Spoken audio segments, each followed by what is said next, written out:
Hi hello నమస్తే అందరికీ. నా పేరు నరేష్. ఇంద్రమ్మ ఇండ్ల పథకం L2 కేటగిరీకి సంబంధించిన వాళ్ళకి షాకింగ్ వార్త అనే చెప్పొచ్చు. L2 నుంచి L3కి మార్పులు జరుగుతున్నాయి.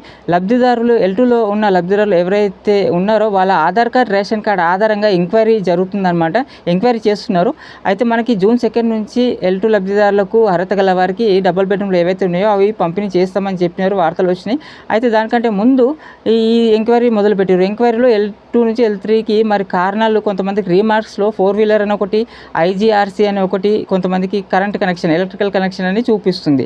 మరి ఇవి 3 ఉంటే రీమార్క్స్ వాళ్ళు ఈ 3 ఉంటే మరి అర్హులు కాదు, L2 కేటగిరీలో అర్హులు కాదని అన్నట్టు అనమాట.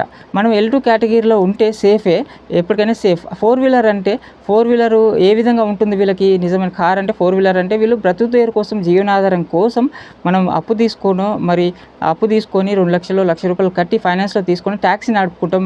ఫైనాన్స్ కూడా కడతాం కదా, నెలకు 13,000, 15,000 కడుతూ ఉంటాం. మేము అర్హత లేని వాళ్ళం ఎట్లా అవుతాము? అర్హత మాకు ఎలాంటి ఇల్లు లేదు, ఎలాంటి లేదు, బ్రతుకుదేరు కోసం కారు కొని నడుపుకుంటాం కదా, మేము అర్హత ఎందుకు కదమని చాలామంది అడుగుతున్నారు. మరి వీళ్ళు అట్లనే మరి IGRC ఉన్నవాళ్ళు కొంతమంది మాకు ఎలాంటి కరెంట్ కనెక్షన్, ఎలాంటి రిజిస్ట్రేషన్ లేదు, మాకు ఎలాంటి ల్యాండ్స్ లేవు, భూములు లేవు, మరి ఇది కూడా మాకు పొరపాటున పడింది, మాకు ఈ విధంగా పడింది ఎందుకని అడుగుతున్నారు. అట్లనే కరెంట్ కనెక్షన్ వాళ్ళు మా పేరు పైన ఎలాంటి సొంత ఇల్లు లేవు. కరెంట్ కనెక్షన్ ఎందుకు చూపిస్తుంది అంటే వాళ్ళ పేరు మీద ఏదైనా కరెంట్ మీటర్ వాళ్ళ పేరు మీద కనెక్షన్ ఉంటే ఆ మీటర్ కనెక్షన్ అని చూపిస్తుంది. ఇది ఒకటే మన L2లో అప్లికేషన్లో మెయిన్ ఉన్న పేరే కాదు, రేషన్ కార్డు పైన ఉన్న పేర్లు. ఒక రేషన్ కార్డు పైన 4 పేర్లు, 3 పేర్లు ఉంటాయి కదా, కుటుంబ సభ్యుల పేర్లు. మన ప్రజాపాలనలో అప్లికేషన్ పెట్టుకున్నప్పుడు మన ఫ్యామిలీ మెంబర్స్ డీటెయిల్స్ కూడా ఇచ్చినాం కదా, రేషన్ కార్డులో ఉన్న డీటెయిల్స్ కూడా రాసినాం కదా. ఆ రేషన్ కార్డులో డీటెయిల్స్ ఉన్న వాళ్ళ పేర్ల పైన, ఎవరి పేరు పైన ఇది ఉన్నా కూడా అది వర్తించదు అనమాట. ఈ రీమార్క్స్లో ఈ విధంగా చూపిస్తుంది. మరి మమ్మీ డాడీ పేరు పైన ఉన్న, పిల్లల పేరు పైన ఉన్న, మరి పెద్దవాళ్ళ పేరు పైన ఈ విధంగా చూపిస్తుంది అన్నట్టు.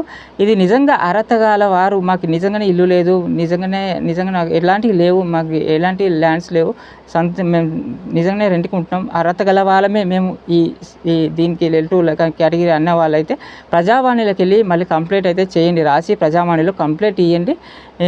అది కంపల్సరీ L2కి మార్పు జరుగుతుంది. కంగారు ఆందోళన పడాల్సిన అవసరం లేదు.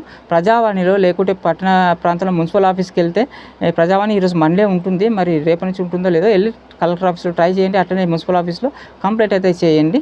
మరి మార్పు అయితే ఖచ్చితంగా జరుగుతుంది. అర్హత గలవారైతే ఆ మార్పు కంపల్సరీ జరుగుతుంది, కంగారు పడాల్సిన అవసరం లేదు. అదే 4 వీలర్ ఉన్న వాళ్ళు కూడా వాళ్ళ విధంగా కరెక్ట్ రాసి మరి ప్రజావాణిలో మరి కంప్లైంట్ అయితే రాసి ఇవ్వండి, మరి జరుగుతుంది. ఈ వార్త అనేది ప్రభుత్వం దృష్టికి అయితే ఇప్పుడు ఈరోజు సోషల్ మీడియాలో మనం చెప్పుకుంటున్నాము, రేపు ప్రధాన పత్రికలలో, రేపు మెయిన్ పేపర్లలో కూడా వస్తుంది చూడండి. పేపర్ వరకు అయితే వచ్చింది, 2-3 రోజుల్లో పై స్థాయికి కూడా వెళ్తుంది, అధికారుల దృష్టికి వెళ్తుంది, మంత్రి దాకా వెళ్తుంది. దీనిపైన మరి అనుకూలంగా మనకి ఎవరైతే ఇప్పుడు ఆందోళన చెందుతారో L2 నుంచి L3కి అర్హత గల వారికి ఎవరైతే మార్పిడి జరిగిందో వాళ్ళకి అనుకూలంగానే వార్తలు వస్తాయి. టెన్షన్ పడాల్సిన అవసరం లేదు. మీరు ప్రయత్నం అయితే మీరు చేయాల్సింది కంప్లైంట్ అయితే రాసి ఇవ్వండి. మరి ఎక్కడ అనేది ప్రజావాణిలో, మున్సిపల్ ఆఫీస్ కానీ, గ్రామాల్లో అయితే ఎంపీడీ ఆఫీస్లో కానీ. ఈరోజు మండే ప్రజావాణి ఉంటుంది, రేపు కూడా ఉంటుంది, తెలుసుకోండి. కలెక్టర్ ఆఫీస్లో మీ పని అయితే మీరు ప్రయత్నం చేయండి. సోషల్ మీడియాలో మేము ఆయన కూడా పై స్థాయికి, మరి మన మంత్రుల స్థాయికి దృష్టికి తీసుకెళ్లే ప్రయత్నం అయితే చేస్తుంటాం.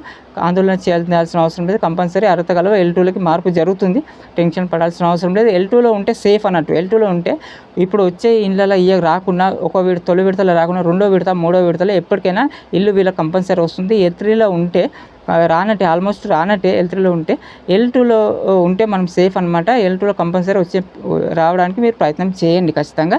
మరి ఇంద్రమ్మ ఇండ్ల పైన, డబుల్ బెడ్రూమ్ పైన మరిన్ని అప్డేట్స్ కూడా ఉన్నాయి. నెక్స్ట్ వీడియోలో అవి చెప్తూ ఉంటాను. నెక్స్ట్ వీడియోలో వార్తలు వస్తూనే ఉంటాయి.